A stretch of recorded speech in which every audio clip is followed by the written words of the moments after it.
প্রধানমন্ত্রী আপনি বলেন নাই আমরা আপনার কল্যাণকামী, যেভাবেই হোক আপনি প্রধানমন্ত্রী হইছেন, যেভাবেই হোক আপনি সরকারে গেছেন, আমরা চাই 5 বছর আপনি চালান, কিন্তু ভালোভাবে চালান। যাদেরকে বসাইছেন এই লোকগুলির একটু চেনেন।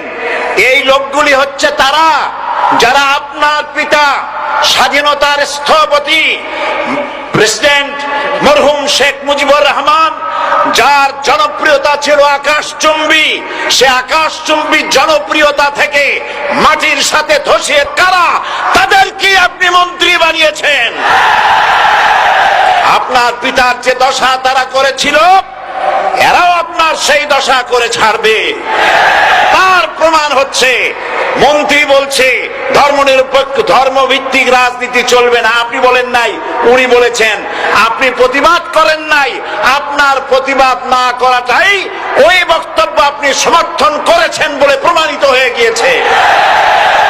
ধর্মভিত্তিক রাজনীতি নিষিদ্ধ ঘোষণা করবার মতো দুঃসাহস করবেন না।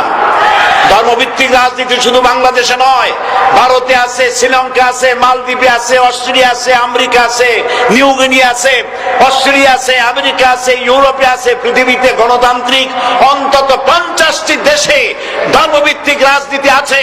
তারা ইলেকশন করছে এবং ক্ষমতায় গিয়ে তারা পার্লামেন্টে অংশগ্রহণ করছে। বাংলাদেশে ধর্মনিরপেক্ষ রাজনীতি আপনি বন্ধ করতে পারবেন না, অসম্ভব।